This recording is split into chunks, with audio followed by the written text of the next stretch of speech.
बीते दिनों में हम लोग लगातार सीख पा रहे हैं परमेश्वर के वचन से कि एक परिवार को, एक मसीह परिवार को किस प्रकार का होना चाहिए, जो प्रभु की दृष्टि में जैसा है, जैसा प्रभु चाहते हैं। और आज के हमारे इस आदर्श मसीह परिवार में जो है, हमारा जो एक सब्जेक्ट है उसमें विवाह, मसीह विवाह, ये बहुत आवश्यक है। हमारे चर्च में आज यूथ है, लड़के लड़कियां जवान हो रहे हैं और विवाह करना चाहते हैं और आगे चलकर करेंगे। और जितने भी यहाँ पर परिवार के माँ बाप हैं, जो बच्चों के माँ बाप हैं, उनको भी पता होना चाहिए कि हमें अपने बच्चों का किस प्रकार से विवाह करना है। परमेश्वर के वचन में हम लोग सीखेंगे विवाह के संदर्भ में उन बातों को। आइए हम प्रभु के वचन में चलते हैं। निकालिए उत्पत्ति की किताब, इसका 2 अध्याय और इसका 18 पद। और सबसे पहला जो विवाह किया प्रभु ने, मालूम है आप लोगों को, किताब बता दिया ना, इसलिए अब नकल मार लोगे आप लोग। पहला जो विवाह हुआ वो अदन की वाटिका में प्रभु ने किया। हम देखते हैं उत्पत्ति की किताब 2 अध्याय और इसका 18 पद, पढ़िए। फिर यहोवा परमेश्वर ने कहा, आदम का अकेला रहना अच्छा नहीं, मैं उसके लिए एक ऐसा सहायक बनाऊंगा जो उससे मेल खाए। और यहोवा परमेश्वर भूमि से सब जाति के बनेले पशुओं और आकाश के सब भांति के पक्षुओं को रचकर आदम के पास ले आया। जेनेसिस हाँ, आगे कि देखे कि वह उनका क्या क्या नाम रखता है। और जिस जिस जीवित प्राणी का जो नाम आदम ने रखा, वही उसका नाम हो गया। अतः आदम ने सब जाति के घरेलू पशुओं और आकाश के पक्षियों और सब जाति के बनेले पशुओं के नाम रखे, परंतु आदम के लिए कोई ऐसा सहायक ना मिला जो उससे मेल खा सके। बस यहां पर हम देखते हैं, लिखा है, और तब यहोवा परमेश्वर ने देखा आदम का अकेला रहना अच्छा नहीं, मैं इसके लिए एक सहायक बनाऊंगा जो उससे मेल खाए, जो उससे। अब यहां पर हम देखते हैं प्रभु को आदम के विषय में चिंता है। जब प्रभु ने आदम को बना दिया, तब आदम के विषय में प्रभु चिंता कर रहे हैं। यहां पर यह नहीं लिखा कि आदम ने प्रभु को बोला, प्रभु आप वाटिका में मेरे लिए कोई साथी तो बनाओ। तो प्रभु अगर उसके सामने रखते, नहीं बेटा मैं बिल्कुल ऐसी सहायक बनाऊंगा जो तेरे समान होगी, तो उसने प्रभु से जिद नहीं किया, प्रभु आप कब बनाओगे, मेरा आप शादी कब करोगे, हव्वा को कब बनाओगे। उसने प्रभु के आगे ये बातें रखी ही नहीं, बातें बोली ही नहीं। यहां पर हम देखते हैं प्रभु को चिंता कर रहा है आदम की, प्रभु विचार कर रहा है कि प्रभु कह रहा है कि आदम का अकेला रहना अच्छा नहीं, मैं इसके लिए एक सहायक बनाऊंगा, मैं इसके लिए जो इससे मेल खाए। इसका अर्थ क्या है? हमारे जितने भी जवान बच्चे हैं उनके विषय में परमेश्वर चिंता करता है। हम अदन की वाटिका में देखते हैं प्रभु को चिंता थी आदम को लेकर कि मैं इसके लिए एक सहायक बनाऊं जो इससे मेल खाए, जो इसके समान हो। आपको और मुझे अपने बच्चों की विवाह की चिंता नहीं होना चाहिए। और जितने भी यूथ लड़के लड़कियां हैं, जवान लड़के लड़कियां हैं, ये भी सुन ले, जितने भी आज हमारे कलीसिया में जवान बच्चे जो हैं यहाँ पे, वो भी, और जो नहीं आए किसी वजह से, वो भी।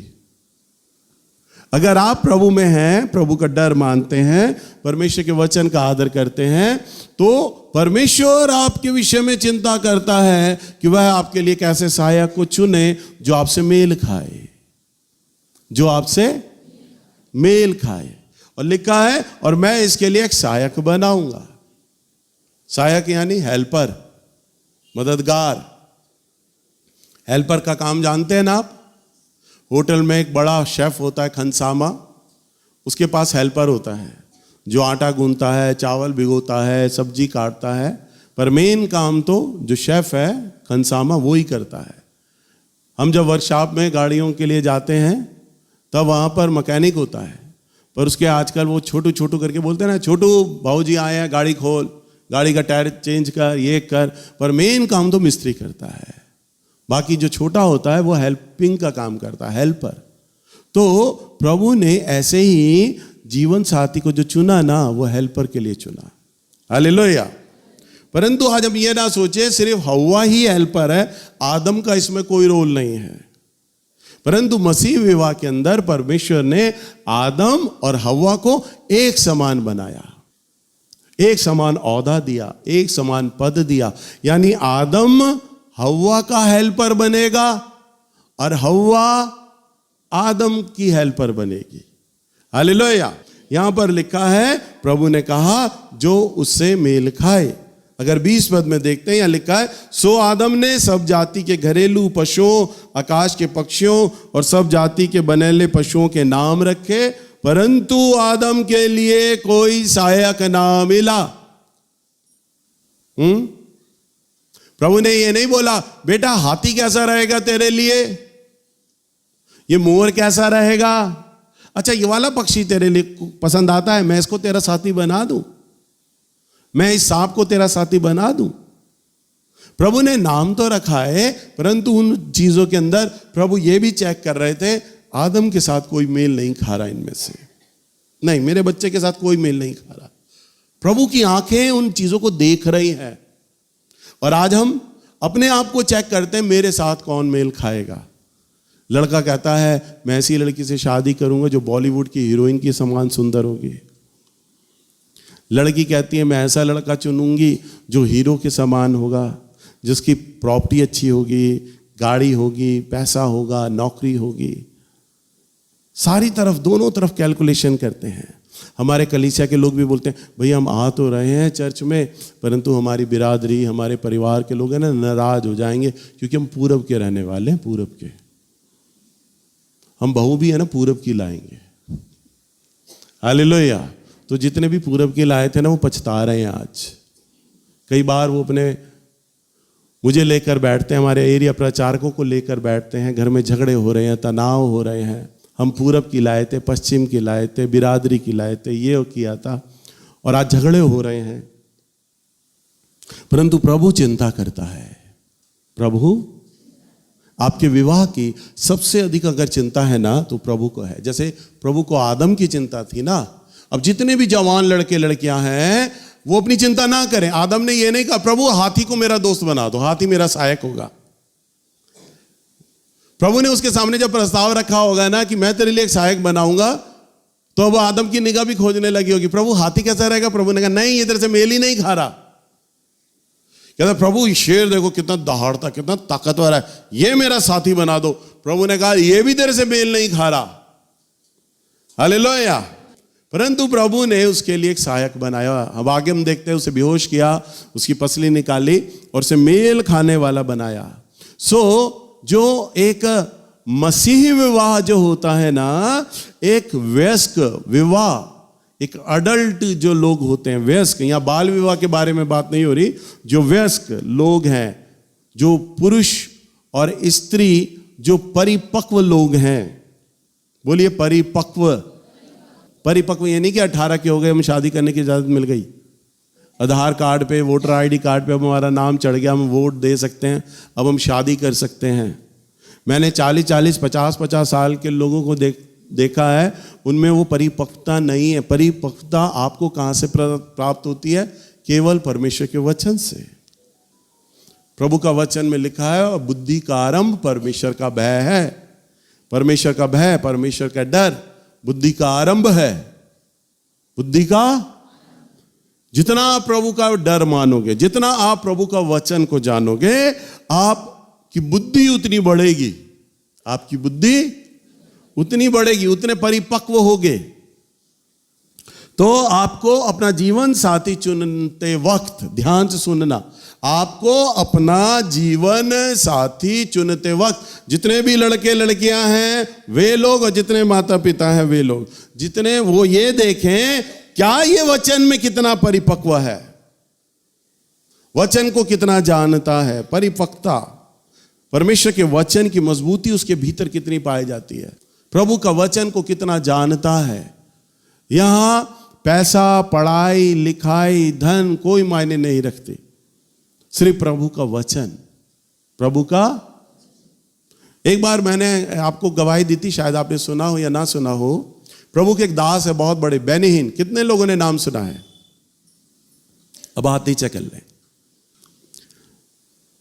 बेनी हिन बताते हैं अपनी गवाही में कि मैं लड़की देखने गया शादी के लिए, मैं बैठा हुआ, लड़की मेरे सामने आई, परिवार के लोग आए, बेनी हिन के मम्मी पापा, लड़की के मम्मी पापा। बेनी हिन ने लड़की को पसंद कर लिया, लड़की ने बेनी हिन को पसंद कर लिया। बेनी हिन खुश, लड़की सुंदर है, अच्छी है, मेरे साथ मेल खा रही है। बेनी हिन के जो होने वाले ससुर थे ना, यानी लड़की के पापा, वो क्या देखेंगे? आप क्या देखोगे अपनी लड़की का? जब जिस लड़के से ब्याह कराओगे, कैसा आप देखोगे? या कैसा आप जब लड़का देखोगे या लड़की देखोगे तो क्या देखोगे? कितना पढ़ा लिखा है, प्रॉपर्टी कितनी है, घर बार है या नहीं, सरकारी है, नौकरी है या नहीं, क्या कमाता है, यही देखोगे। परंतु बेनी हिन के जो होने वाले ससुर थे ना, उन्होंने वो सवाल किया बेनी हिन से, बोला तुम दशमांश देते हो? सीधा ये सवाल किया। पढ़े लिखे कितना हो, ये नहीं पूछा। तुम नौकरी क्या करते हो, ये नहीं पूछा। तुम रहते कहाँ हो, मेरी लड़की को कहाँ रखोगे, ये नहीं पूछा। सीधा एक ही फाइनल सवाल किया, तुम दशमांश देते हो? बेनी हिन ने कहा जब मेरे पास ज्यादा पैसे होते हैं तो मैं बहुत दे देता हूं, नहीं होते तो मैं रहने देता हूं। कभी कभी देता हूं दशमांश, कभी कभी ऑफरिंग देता हूं। उन्होंने कहा ये रिश्ता कैंसिल, मैं ऐसे आदमी को अपनी लड़की दूंगा ही नहीं जो दशमांश नहीं देता। बेनी हिन चौंक गए। बेनी हिन कहते नौकरी पूछता, मकान पूछता, घर बार पूछता, दशमांश से रिश्ते का क्या लेना देना। उन्होंने कहा तुम दशमांश नहीं देते ना, तुम कभी धनी नहीं बन पाओगे, और तुम धनी नहीं पाओगे तो गरीब आदमी को मैं अपनी बेटी दूंगा नहीं। तुम आज गरीब हो, मैं विश्वास करता हूं, मैं लड़की दे देता, पर तुम दशमांश भेंटे दे रहे होते तो तुम आने वाले दिनों में अमीर हो जाते। प्रभु तुम्हें सब कुछ दे देता, पर तुम दशमांश ही नहीं देते, तो इसका मतलब है मैं तुम्हें अपनी लड़की दूंगा ही नहीं, क्योंकि मैं नहीं चाहता किसी गरीब आदमी के साथ मेरी बेटी रहे। बताओ उस बाप ने क्या देखा? आत्मिक बात, वचन कितना है इसके भीतर। तो आप रिश्ता ढूंढते वक्त ये ध्यान दें, क्या ये परमेश्वर का भय मानने वाला व्यक्ति है, जन है? आप इस बात से भी मत आंकना, इस आदमी को, इस लड़के को, इस लड़की को, इस परिवार को मेरे चर्च में आते हुए कितने साल हो गए, ये भी मत देखना। समय को देखोगे धोखा खा जाओगे ना। वचन में लिखा है जो अगले हैं वो पिछले किए जाएंगे, और जो पिछले हैं वो अगले किए जाएंगे। जो कम समय में लोग आते हैं वो बहुत कुछ बाइबल का वचन जान जाते हैं और आज्ञाओं पे चलने लग जाते हैं, परंतु जो पुराने लोग हैं वो और आगे होने की बजाय वो पीछे चले जाते हैं। परंतु आपको अपना दृष्टिकोण ये देखना है, मेरा जिससे विवाह होने जा रहा है वो व्यक्ति क्या परमेश्वर के वचन को जानता है, क्या वो परमेश्वर के वचन पे चलता है। हालेलुया। क्योंकि जब आप परमेश्वर के वचन का डर मानोगे, परमेश्वर का भय मानोगे, तब वो दो व्यक्ति, दोनों पति पत्नी यानी लड़का और लड़की, बिल्कुल जैसे गाड़ी होती है ना, गाड़ी एक समान चलती है। गाड़ी के जो दोनों पहिए होते हैं ना, आगे दोनों पहिए वो एक जैसे लगते हैं। गाड़ियों में टायर के पहिए होते हैं, उनके नंबर होते हैं।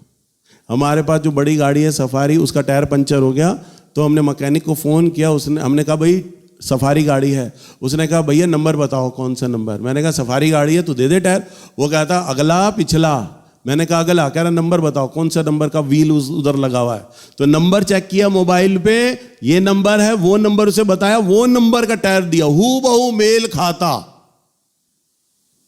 अगर टायर मोटा पतला होता, चौड़ा होता तो गाड़ी एक जगह भागती, सीधी नहीं चलती, डग डग डग डग डग डग करके चलती।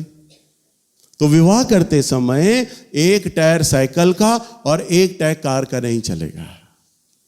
हालेलुया। कैसा होना चाहिए?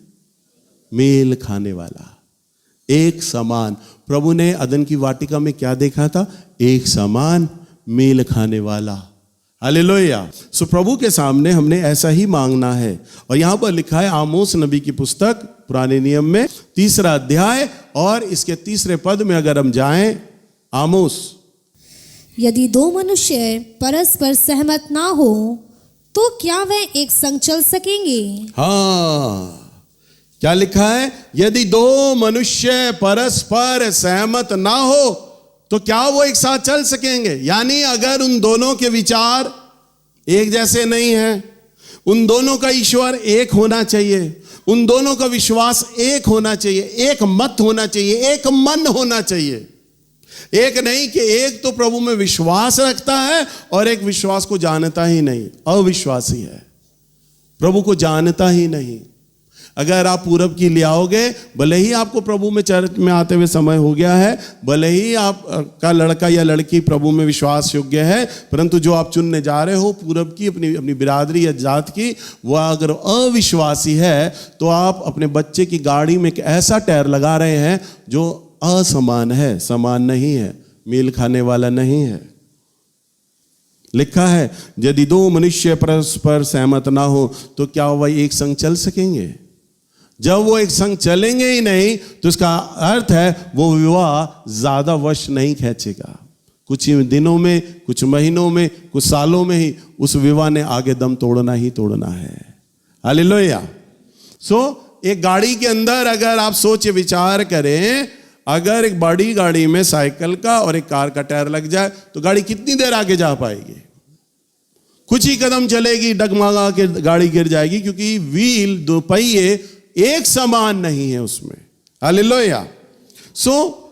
विवाह करते समय हमें यह जांचना परखना है कि हम जिस लड़के या लड़की से अपना जीवन बांधने जा रहे हैं वह किस प्रकार का है। उदाहरण के तौर पर आज सब लोग मोबाइल खरीदते हैं, लेते हैं ना आप लोग मोबाइल? और आप जो मोबाइल खरीदते हैं सारा जीवन के लिए ले लेते हैं।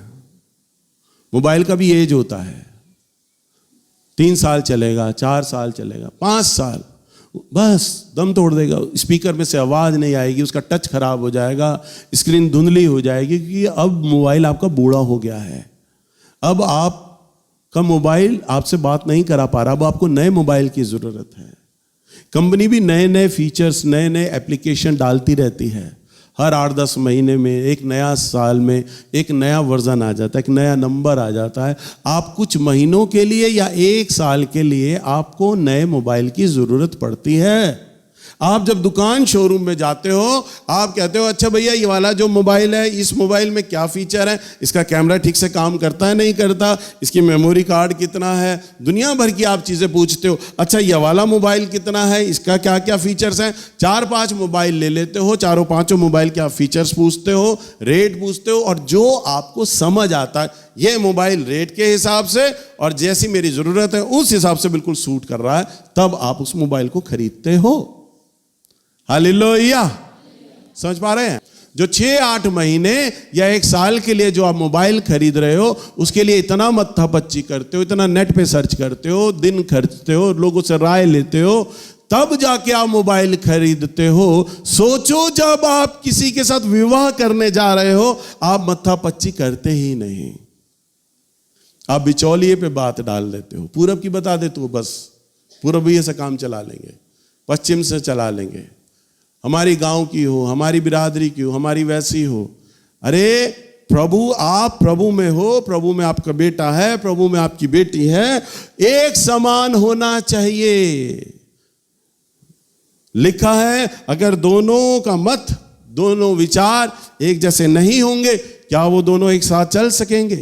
तभी तो प्रभु का वचन कहता है, निकालिए 1 कुरिन्थियों की किताब, इसका 6 अध्याय और इसका 14 पद। 2 कुरिन्थियों 6 अध्याय और इसका 14 पद। अविश्वासियों के साथ असमान जुए में ना जुतो, क्योंकि धार्मिकता और अधर्म का क्या मेल जोल, या ज्योति और अंधकार की क्या संगति। बस वचन में देखो क्या लिखा है, अविश्वासियों के साथ असमान जुए में ना जुतो। असमान, बोलिए असमान। असमान वालों, समान आसमान नहीं, असमान यानी एक समान होता है और जो असमान, यानी इंग्लिश में इक्वल और हिंदी में अनइक्वल। यानी असमान, जो मेल नहीं खाता। वे लिखा है कि उसके साथ क्या बेमेल जोड़ा बनाओगे, क्या गठबंधन करोगे बेमेल जोड़े का। वचन में लिखा है क्योंकि धार्मिकता और अधर्म का क्या मेल जोल। हालेलुया। धार्मिकता और अधर्म का या ज्योति और अंधकार की क्या संगति। आप संगति के लोग हो, अंधकार से आपका क्या लेना देना। लिखा अविश्वासियों के समान। अविश्वास में होने के चलते भी, परंतु जब विवाह का विषय आता है, आप अविश्वासियों के समान फैसले लेने लग जाते हैं अपने जीवन के। आप चेक करिए, जितने भी लोगों ने अविश्वासी लोगों में अपने बेटे बेटियां ब्याहे हैं या उन्होंने ब्याह किया है, अब आप चेक कर लीजिए अपने ब्याह को। मैं किसी पे दोष नहीं लगा रहा, श्राप नहीं दे रहा, गलतियां नहीं ढूंढ रहा, परंतु मैं दावे से कह सकता हूं आपका विवाह अच्छा नहीं जा रहा। आपका विवाह अच्छा नहीं जा रहा। प्रभु के दास ब्रदर दीनाकरण अपनी पुस्तक में एक बार गवाही को लिखते हैं, वो गवाही मैंने पढ़ी। उनके पास एक लड़की आई, विश्वासी लड़की आई, जो प्रचार करती थी, प्रभु का बड़ा डर मानती थी। वो आती है और वो कहती है कि भैया मेरा विवाह टूट रहा है, मैं तलाक के कगार पर आ गई हूँ। मैं प्रभु से बहुत प्यार करती हूँ, मैं कलीसियाएं चला रही हूँ, मैं सेवा दे रही हूँ, परंतु आज मैं कल तलाक के कगार पर हूँ। तब उनका मन, ब्रदर दीनाकरण का मन उसकी बात को सुनकर टूट गया, वो तरस से भर गए। वो ब्रदर दीनाकरण के पास घुटनों के पास बैठी है। ब्रदर दीनाकरण ने उस पर अपने दोनों हाथ रखे हैं और प्रार्थना कर रहे हैं उस बेटी के लिए और बोल रहे हैं, प्रभु ये आपकी बेटी है, ये आपसे बहुत प्रेम करती है और आज इसका विवाह टूटने पर है। क्यों विवाह इसका टूटने पर है पिता? तब अचानक ब्रदर दीनाकरण बताते हैं, मैं पृथ्वी पर तो उस लड़की के लिए हाथ रखकर प्रार्थना कर रहा हूं, परंतु आत्मा में पिता परमेश्वर के सिंहासन पर चला गया। तब प्रभु की आत्मा मुझे बोलती है, मेरे पुत्र, इस लड़की ने जितने भी अपने जीवन के फैसले लिए ना, वो मुझसे पूछ के लिए, परंतु विवाह करते समय ये चूक गई थी। इसने मुझसे सवाल नहीं किया, मुझसे पूछा नहीं। इसने अन्य जातीय लड़के से प्रेम विवाह किया। ये उस लड़के से विवाह किया जिससे ये प्रेम करती थी, और प्रेम करने के बाद ये मुझसे प्रार्थना करती थी कि प्रभु मैं तो विश्वासी हूं, मेरा प्रभु इस लड़के को मन को बदल देगा, ये भी विश्वास में आने लगेगा। कहती प्रभु ने कहा मेरी योजना इस लड़के के संग नहीं थी, ये इसके साथ मेल नहीं खाता, मैंने तो इसके लिए एक अलग जीवन साथी रखा था, परंतु इसे प्रेम में पड़कर इसने विवाह कर लिया, मुझसे नहीं पूछा, अगुवाई नहीं ली, तभी आज इसका विवाह खत्म हो रहा है। ब्रदर दीनाकरण ने उससे बोला, बेटा जब तूने ये क्या लव मैरिज करा है? उसने कहा, प्रभु से तूने अगुवाई नहीं लिया। उसने कहा, मैं भैया ये सोचती थी ये लड़का अन्य जाति है, मैं शादी कर लूंगी, शादी करने के बाद मैं इसको विश्वास में ले आऊंगी, मैं संगति में ले आऊंगी, वचन में मैं ले आऊंगी, ये भी मेरे समान सेवा करने लगेगा। आज कई साल हो गए हैं, मैं इसको बहुत समझाती हूँ, बहुत बताती हूँ प्रभु का वचन, परंतु ये तो प्रभु के लिए मुझे विरोध करता है, मेरे से लड़ता है, झगड़ता है और मुझे संगति में जाने से रोकता है। आज हम दोनों के विचार नहीं मिल रहे, आज हमारा विवाह टूटने पर आ गया है। हालेलुया। इसलिए आज कई हमारे चर्च के बच्चे, लड़के लड़कियां मुझे कहते हुए अच्छा नहीं लग रहा, ऐसे अन्य जाति लड़कों या लड़कियों के साथ संबंध में आ रहे हैं जिसके साथ उनका विवाह नहीं हो सकता, चलेगा नहीं। मुझे कहते हुए अच्छा नहीं लग रहा, परंतु सच्चाई है। जो ब्रदर दीनाकरण के साथ जो उस लड़की की गवाही है ना, वो गवाही मैं नहीं चाहता हमारे चर्च में बच्चों के साथ घटे। अगर आप अन्य जाति लड़के या लड़की से कर रहे हैं तो पहले आपको प्रभु से अगुवाई लेनी है, पूछना है, क्या प्रभु ये लड़का या लड़की आपकी निगाह में ठीक है? क्या हम इससे विवाह कर सकते हैं? आप बताइए, क्या आपकी योजना में आता है? समझ पा रहे हैं आप लोग? आप प्रार्थना को क्या विचार करते हैं? प्रार्थना क्या है? क्या है प्रार्थना? बहुत सारे लोग प्रभु से जब प्रार्थना करते हैं ना, और विवाह को लेकर जब प्रार्थना करते हैं तो प्रभु को इन्फॉर्म करते हैं, बताते हैं, सूचना दे देते हैं, मैंने ये लड़का चुन लिया, मैंने ये लड़की चुन ली, मुझे पसंद आ गई है, अब आप इससे मेरा विवाह करवाओ। बस हम चुनते हैं अपने विवाह को, अपने लड़के लड़की को हम प्रभु के आगे रखते हैं, प्रभु हमने इसे चुन लिया, अब आप इससे विवाह करवाओ। परंतु प्रार्थना करना परमेश्वर को इन्फॉर्म करना नहीं है, सूचना देना नहीं है, बल्कि प्रार्थना करना प्रभु की अगुवाई लेना है, प्रभु से पूछना है, प्रभु से परमिशन लेना है। प्रभु आपको क्या पसंद है, आप क्या चाहते हैं। प्रभु जब छोटी छोटी बातों में आपकी अगुवाई कर सकता है, आपको बता सकता है, तो प्रभु बड़ी बड़ी बातों में, और जो कि विवाह एक ऐसा फैसला है जो आपके जीवन को या तो आबाद कर देगा या बर्बाद कर देगा। और ये एक ऐसा तीर है जो एक ही बार चलता है बस। एक कहावत है ना, बुजुर्ग लोग कहते हैं शादी का जो लड्डू है, जो ना खाए वो पचता है और जो खा ले वो पचता है। तो जो खा लेता है वो पचता था इसलिए क्योंकि वो अपनी बुद्धि से करते थे, इसलिए लड़ाई झगड़े होते थे। परंतु यह बाइबल का परमेश्वर ये बोल रहा है, तुम्हें पछताना नहीं पड़ेगा अगर मेरे वचन के अनुसार मेरी अगुवाई में पूछ के करोगे तो। हालेलुया। अगर हम देखें प्रभु के वचन में प्रेरितों के काम की किताब और इसका 16 अध्याय और इसका 6वां पद, यहां पर पौलुस तीमुथियुस के साथ और कुछ प्रचारक लोगों के साथ प्रचार करने के लिए जा रहा है। और यहां हम देखते हैं पौलुस अपनी गवाही को क्या लिखता है। प्रेरितों के काम 16 अध्याय और इसका 6वां पद, वे प्रफुंगिया और गलातियों प्रदेशों में से होकर गए, और क्योंकि पवित्र आत्मा ने उन्हें एशिया में वचन सुनाने से मना किया। हाँ, क्या लिखा है, पौलुस क्या कहता है, हम फुग्रिया और गलातिया देशों में से होकर गए और पवित्र आत्मा ने उन्हें एशिया में वचन सुनाने से मना किया। वो कह रहे हैं हमने इन 2 जगहों पे प्रचार किया, परंतु हम एशिया जा रहे हैं, परंतु प्रभु ने हमें रोक दिया, वहां नहीं जाना। 7वें पद में क्या हुआ, उन्होंने मूसिया के निकट पहुंचकर बितूनिया में जाना चाहा, परंतु यीशु के आत्मा ने उन्हें जाने ना दिया। हाँ, अब उन्होंने विचार किया चलो हम बितूनिया चलेंगे, वहां पर प्रभु का वचन प्रचार करेंगे। वहां पर भी लिखा है, और तब प्रभु यीशु की आत्मा ने उन्हें वहां भी जाने ना दिया, रोक दिया। हाँ, अतः वे मूसिया से होकर त्रोआस में आए। हाँ, अब देखो वो भटक रहे हैं, पौलुस तीमुथियुस और प्रचारक लोग भटक रहे हैं प्रचार करने के लिए। हम कहाँ जाएं, कहाँ जाएं, कहाँ जाएं, यात्राएं कर रहे हैं। जहां जाते प्रभु कहता है यहां प्रचार नहीं करना, और वो कहते चलो और आगे चलो। वो यात्राएं पे यात्राएं कर रहे हैं, प्रभु मना करता जा रहा है। फिर क्या हुआ, एक रात 9वें पद में, वहां पौलुस ने रात को एक दर्शन देखा कि एक मकीदुनी पुरुष खड़ा हुआ, उससे विनती करके कह रहा है, पार उतर कर मकीदुनिया में आ और हमारी सहायता कर। हाँ, अब देखो पौलुस तीमुथियुस और कुछ प्रचारक प्रचार करना चाहते हैं, परंतु प्रचार नहीं कर पा रहे। हर जगह प्रभु का आत्मा उन्हें रोक देता है, रोक देता है, रोक देता है, क्योंकि वो अगुवाई में चल रहे हैं, अपने विचारों से नहीं जा रहे।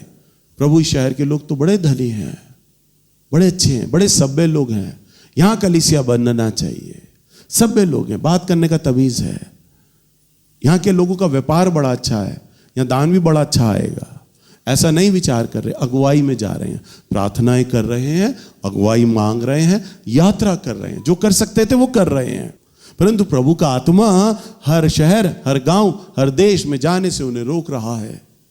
9वें पद में देखते हैं, एक रात पौलुस सो रहा है और पौलुस में उसे सपना आया कि देखा मकीदुनिया पुरुष उन्हें कहता है इधर आओ, हमारी तरफ आओ, हमारे पास आओ। और आगे क्या हुआ, 10वें पद में, उसके यह दर्शन देखते ही हमने तुरंत मकीदुनिया जाना चाहा, यह समझकर कि परमेश्वर ने हमें उन्हें सुसमाचार सुनाने के लिए बुलाया है। हाँ, अब देखो क्या हुआ, उसने स्वप्न में देखा उस व्यक्ति को कि ये मकीदुनिया का है। उसे कैसे पहचाना, उसका रंग रूप देखकर और कपड़ों का पहनावा देखकर पौलुस समझ गया ये मकीदुनिया का है और ये कह रहा है आ, तो इसका मतलब इस जगह जाना है हमें प्रचार के लिए। और सुबह उठकर सीधा उन्होंने मकीदुनिया की यात्रा की। हालेलुया। इसका मतलब है हम जो चीज खोज रहे होते हैं, ढूंढ रहे होते हैं, और अगर हम अगुवाई में चलें, प्रार्थना में चलें, तो परमेश्वर हमारा मार्गदर्शक करता है। हालेलुया। समझ पा रहे हैं? इसलिए जितने भी जवान लड़के लड़कियां हैं, जो माता पिता हैं, जब आप अपने बच्चों के लिए बेटे बेटियां ढूंढते हैं, ढूंढिए बेशक, परंतु आप प्रार्थना में अगुवाई में चलें। एक जगह स्टॉप ना हो जाए। पौलुस एक जगह स्टॉप नहीं हो गया, वरन क्या किया? प्रार्थनाएं कर रहा है, अगुवाई ले रहा है, और पवित्र आत्मा ने सटीक स्पेसिफिकेशन बताया, ये शहर है, यहां जाना है तुम्हें। हालेलुया। आपको ढूंढो, खोजो, परंतु क्या करो? प्रार्थना करो, अगुवाई मांगो। बिना मार्गदर्शन के, बिना अगुवाई के आपको आगे नहीं चलना है। हम एक और बड़ी अच्छे उदाहरण को देखते हैं। निकालिए उत्पत्ति की किताब 24 अध्याय। उत्पत्ति की किताब 24 के अंदर हम यहां पर विवाह के, इसहाक के विवाह के संदर्भ में देखते हैं। इसहाक बूढ़ा हो चला है। उसने अपने प्रधान सेवक को बुलाया जिसका नाम एलियाजर है। उसको बुलाता है और अब्राहम लेटा हुआ है, बूढ़ा है, बेटा इसहाक जवान हो गया है, अब उसके लिए लड़की ढूंढना है। अब उसने उसको बुलाया और कहा, देख हम कनानियों के बीच में रहते हैं। सुनते जाइए अब ध्यान से बात। अब्राहम एलियाजर को कहता है, अपने प्रधान सेवक को कहता है, एक तरह का मैनेजर है उसका, उसकी प्रॉपर्टी देखता है, उसका व्यापार देखता है, घर बार देखता है, हर चीज एलियाजर के अंडर में है, और उसके नीचे और कई दास लोग हैं। एलियाजर को बुलाता, देख मैं बूढ़ा हो चला हूं, मुझ में ताकत नहीं है कि मैं अपने बेटे के लिए बहू लेकर आ सकूं, इसलिए सुन मैं क्या कह रहा हूं, ध्यान से सुन। उसने कहा, देख हम कनानियों के बीच में रहते हैं, ये अन्य जाति लोग हैं, हमें ये लड़कियां नहीं चाहिए अपने बेटे के लिए, ऐसी बहू नहीं चाहिए। तू मेरे देश में जा, जहां का मैं रहने वाला हूं, वहां जा, मेरे कुटुंब में जा, मेरे परिवार में जा, और वहां पर मेरे खानदान की तू लड़की लेकर आ, जो मेरे परमेश्वर को जानती है, जो मेरे परमेश्वर को मानती है, उसके पास जा, वो लेकर आ वहां से। अब एलियाजर को कहता है, कसम खा तू वहीं की लड़की लाएगा, कनानियों की लड़की नहीं लाएगा। शायद अब्राहम को चिंता, शायद मैं मर जाऊं, मैं ये दिन ना देख सकूं। वो आखिरी बातें कर रहा है एलियाजर से, जाकर कनानी लड़की कभी मत लाना, कसम खा कनानी लड़की नहीं आएगी इस घर पे। वो कहता है, नहीं बाबा कनानी लड़की नहीं आएगी, मेरे परिवार की आएगी। हाँ मेरे परिवार की आएगी, जा। और वो चला जाता है। अब एलियाजर, लिखा है एलियाजर अपने लोगों को लेता है, ऊंटों को लेता है, घोड़ों को लेता है, अपने साथ पूरा कारवां लेता है। लगभग 40-50 लोग जाते हैं और अब्राहम उसको अपने कंगन देता है, अपनी खानदानी कंगन, ये कंगन, ये सोना मेरी होने वाली बहू को पहनाकर उसे लेकर आना। और जाता है उस गांव में, और उस गांव का एक कुआं होता है जहां पर उस गांव की सारी लड़कियां पानी भरने के लिए आती हैं। एलियाजर ऊंट से उतरता है, रेत पर कपड़ा बिछाता है और बैठ जाता है और प्रार्थना करता है। कहता है, प्रभु मैं तेरे दास अब्राहम के वचन के अनुसार उस गांव में आ गया हूं, उस जगह आ गया हूं जिस जगह के लिए तेरे दास ने मुझे आज्ञा दिया है। मैं हूं यहां पर। इस गांव में तो सैकड़ों लड़कियां हैं, मुझे नहीं मालूम कौन सी लड़की है जो बाबा अब्राहम की बहू बनेगी, तेरे बेटे इसहाक की बनेगी बहू, मुझे नहीं मालूम। सो प्रभु ये लड़कियां यहां आ रही हैं, मैं नहीं जानता। तमाम सारे उसी खानदान की लड़कियां हैं, उसी खानदान की लड़कियां थी जो अब्राहम ने बोला था, उसी कुटुंब की लड़कियां हैं। सैकड़ों लड़कियां, मैं जानता ही नहीं कौन सी लड़की है जिसे तूने चुना है। तो प्रभु मैं ये चिन्ह रखता हूं क्योंकि मुझे निशानी चाहिए, मुझे चिन्ह चाहिए कि वो लड़की आकर मुझसे पानी के लिए बोले, मुझे पानी पिलाए। दूसरा, मेरे ऊंटों को पानी पिलाए, मेरे ऊंटों को पानी पिलाए। जो हमें पानी पिलाएगी, मुझे पिलाएगी, 40-50 जो लोग हैं उन्हें पानी पिलाएगी, और जो ऊंटों को पानी पिलाएगी वही हमारे बाबा अब्राहम की बहू बनेगी। ये चिन्ह है पिता, ऐसा चिन्ह वाली बहू चाहिए प्रभु। उसने ऐसा प्रार्थना किया। अब वो सब इंतजार करने लग गए।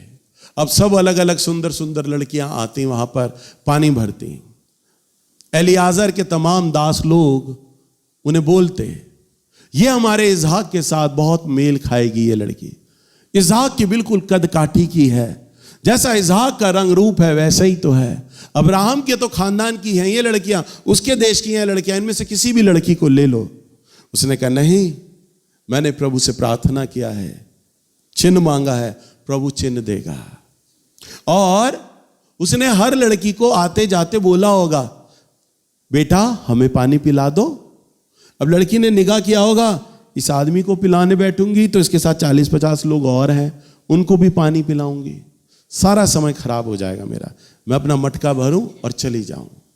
बस वो बाल्टी लेती, 10-15 लीटर की जो बाल्टी लेती, वो उससे मटका भरती और अपने घर चली जाती। कोई उन्हें पानी नहीं पिला रहा। एलियाजर हर आती जाती लड़की को बोले, बेटा हमें पानी पिला दो, कोई पानी ना पिलाए। परंतु एक लड़की आई जो प्रभु की चुनी हुई थी, जिसका नाम रिबेका था, वो पानी भरने आती है। और जब वो पानी भरने आती है, एलियाजर कहता है, बेटा पानी पिला दो हमें। वो लड़की कहती है, हाँ बाबा मैं पानी पिलाती हूं। वो आई और यहां पर हम वचन में देखते हैं, उत्पत्ति की किताब 24 अध्याय और इसके 18वें पद में पढ़ो। उसने कहा, हे मेरे प्रभु ले पी ले। और उसने जल्दी से घड़ा उतार कर हाथ में लिए लिए उसको पिला दिया। जब वह उसको पिला चुकी, जब वो पानी पिला चुकी, तब कहा, मैं तेरे ऊँटों के लिए भी तब तक पानी भर लाऊंगी जब तक कि वह पी ना चुके। हालेलुया। यह एलियाजर की अगुवाई का नतीजा था, यह उसकी प्रार्थना का उत्तर था, ये उसका वो चिन्ह था जो चिन्ह उसने प्रभु के आगे रखा था। ऊंटों को पानी पिलाएगी वो लड़की, जो आकर मुझसे खुद बोलेगी मैं तेरे ऊंटों को पानी पिलाऊंगी, वो लड़की तेरी बहू बनेगी प्रभु तेरे दास की।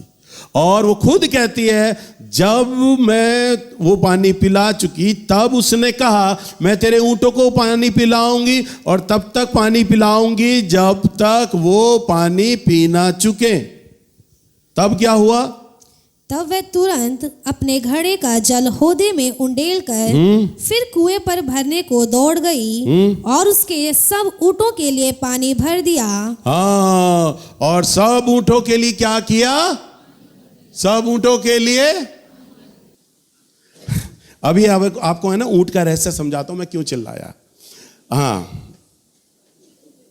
अब इसका 10वां पद पढ़ो, उत्पत्ति की किताब 24 अध्याय और इसका 10वां पद। तब वह दास अपने स्वामी के ऊँटों में से 10 ऊँट छांट कर उसके सब उत्तम उत्तम पदार्थों में से कुछ कुछ लेकर चला। बस एलियाजर ने जब अब्राहम की आज्ञा को माना ना, तब एलियाजर ने 10 अच्छे अच्छे ऊँट, कमजोर कमजोर ऊँट नहीं, लंबे चौड़े अच्छे हट्टे कट्टे ताजे ऊंट उन्हें चुना, 10 स्वस्थ ऊंटों को चुना और उसने अपने सेवकों को लिया और वो सब चल पड़े। 10 ऊंट का मतलब यानी एक ऊंट पे 2-2 आदमी बैठे, 20 लोग तो यही लगा लो, पैदल चलने वाले अलग। मैं क्यों कह रहा हूं, एलियाजर के साथ 40-50 लोग गए, एक ऊंट पे 2 आदमी आराम से बैठ जाते हैं, तो 40-50 लोग गए उनके साथ और 10 ऊंट। और आपको मालूम है ऊंट कितना पानी पीता एक बार में? 200 लीटर पानी पीता है एक बार में। कितना? आधा घंटा लगाता पानी पीने के अंदर, वो 200 लीटर पानी पीता है। कई दिन का कोटा अंदर रख लेता है अंदर, उसके अंदर। तभी उसे रेगिस्तान का जहाज बोला जाता है, क्योंकि रेगिस्तान में उसके पैर धंसते नहीं है, पानी रेगिस्तान में दूर तक मिलता नहीं था। अब का जमाना अलग है, पहले तो मिलता नहीं था, कई कई दिनों की यात्रा कर लिया करता था। तो ऊंट के अंदर पेट में एक ऐसी थैली रहती थी जिसमें वो पानी इकट्ठा कर लिया करता, कई दिनों का पानी, और उसी से वो काम चलाता रहता है। 200 लीटर वन टाइम में पीता है वो एक बार, फिर चाहे कई दिनों तक दो ना दो। अब वो इतने दिनों की यात्रा करके आ रहे थे, तब तो ऊंट प्यासे थे। ऊंट जब एलियाजर ने उन्हें पिलाया होगा ना, वहीं पिलाया होगा, उसके बाद रेबेका के कुएं पे आकर वो पानी पिए, कई दिनों की यात्रा के बाद वो प्यासे हैं। एक एक ऊंट ने मिनिमम है यहाँ पे तो 200 से लेके 250 लीटर तक का पानी पीते हैं वो, आधा घंटा लगाते हैं। एक ऊंट ने 200 लीटर पिया और कितने लिए? 10। कितने? यानी 2000 लीटर। 10 ऊंट का मतलब मिनिमम 2000 लीटर। आदमियों ने भी पिया, एलियाजर ने भी पिया, 50 लोगों ने, 50 लोगों ने अगर 1 लीटर भी पानी पिया हो, क्योंकि सब प्यासे थे, अपनी बोतलें भी भरी होंगी, पानी के बर्तन भी भरे होंगे, तो 50-100 लीटर तो वो अलग निकालो, 2100 लीटर पानी। आपके घर में जो पानी की टंकी होती है कितनी लीटर की होती है? 750, 1000 लीटर। हमारे घर भी 1000 लीटर, 2000 की लगी नहीं, 2000 का तो बहुत ज्यादा हो जाता है। अब एक लड़की को मैं कहूं बेटा 2000 लीटर की बाल्टी भर, जरा टंकी भर। एक बाल्टी कितने लीटर की होगी? 10 लीटर, 15 लीटर की होगी मैक्सिमम। लड़की इतना उठा पाएगी। तब उदाहरण के तौर पर हम एक एवरेज लेके चलते हैं, एक बाल्टी में 10 लीटर पानी आया तो कुएं से भाई इतनी तो नीचे डालते हैं, क्योंकि खींचना भी है, उसमें ताकत लगेगी। फिर वो ताकत लगा के नीचे गहराई में जाती है बाल्टी, फिर 10 लीटर एक बार में निकालती थी। एक घड़े में इतना ही तो पानी आता था, 10-12 लीटर। अब 10 लीटर पानी एक बार में निकाला तो रेबेका ने ऊंटों को पिलाने के लिए 2000 लीटर पानी पिलाया, तो रेबेका ने 200 बार बाल्टी ऊंटों के लिए सिर्फ डाली थी, ऊंटों के लिए डाली थी। और आधा घंटा एक ऊंट पे लगा, और 10 ऊंट थे, 5 घंटे तो ऊंटों में लग गए उसके पानी पिलाने में। है 6-7 घंटे लगे सारे ऊंटों को पानी पिलाने में और उन सबको पानी पिलाने में। यह था प्रभु का चिन्ह। कौन लड़की सरदर्दी लेती? तभी तो कोई लड़की वहां रुक नहीं रही थी। एलियाजर बड़ी देर से कह रहा था हमें पानी पिला दो। उस लड़की ने अंदाजा लगा दिया मेरे 4-5 घंटे खराब हो जाएंगे। कोई लड़की नहीं रुक रही थी, सिर्फ रेबेका रुकी, और रेबेका ने इतना मेहनत किया और पानी पिलाया। तभी तो मैं बार बार चिल्ला रहा था, ऊंटों ने पानी पिया, ऊंटों ने पिया। अब समझ आया? हाँ, हालेलुया। तब उसने ऊंटों को पानी भरा, और जब वो पी चुके, और तब 20वें पद में क्या लिखा है? तब वह तुरंत अपने घड़े का जल होदे में उंडेल कर फिर कुएं पर भरने को दौड़ गई। बताओ, दौड़ गई। बड़ी इच्छा थी उसमें पानी भरने की, मरे पैरों से नहीं गई। अभी मैं किसी लड़की को कह दूं ना, बेटा सारे चर्च के लोगों के लिए चाय बना दे, बस सारा जोश खत्म, गाने का, नाचने का। भैया इतने लोगों के लिए मैं अकेली चाय बनाऊं, लाऊं? हालेलुया। अरे रेबेका ने 2000 लीटर पानी निकाला भाई। मैंने भी जब गूगल बाबा से पूछा ऊंट कितना पानी पीता है गूगल बाबा, उसने भी बताया 200 लीटर से 250 लीटर पीता, आधे घंटा लगाएगा। मैंने कहा कितनी मेहनत करी रेबेका ने। हालेलुया। और 21वें पद में वह पुरुष उसकी ओर चुपचाप अचंभे के साथ ताकता हुआ यह सोचता था कि यहोवा ने मेरी यात्रा को सफल किया है कि नहीं। एलियाजर बड़ा अचंबा कर रहा है। क्या ये संयोग है? क्या ये ऐसे ही है? क्या ये मेरी प्रार्थना का उत्तर है? मैंने जो प्रभु से प्रार्थना किया, ये वास्तव में उसका उत्तर है जो ये पानी इतना पिला रही है?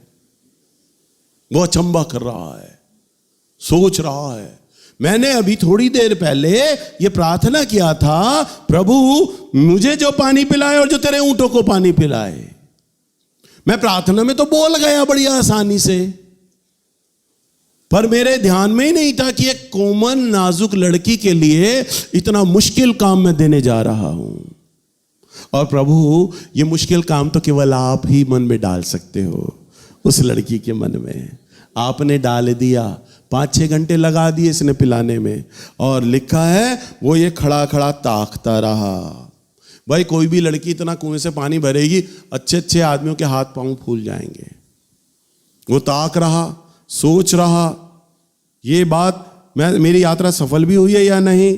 22वें पद में जब ऊंट पी चुके तब उस पुरुष ने आधा तोला सोने का एक नथ निकाल कर उसको दिया और 10 तोले सोने के कंगन उसके हाथों में पहना दिए। हाँ, पहना दिए।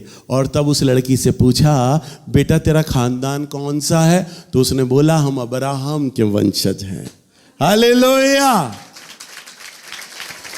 हम अब्राहम के खानदान के हैं। तब उसने कहा, सही लड़की है मेरे सामने खड़ी, यही बाबा अब्राहम की बहू है। हालेलुया। सोचिए, उसने विवाह को लेकर परमेश्वर से अनुमति मांगी। अभी मैं आपको क्या समझा रहा था? हम जब प्रार्थना करते हैं ना, तो हम प्रभु को इन्फॉर्म करते हैं, बता रहे होते हैं। ऐसे ही, परंतु प्रभु वारे वो राजा है, राजा उसको इन्फॉर्म नहीं कर रहा।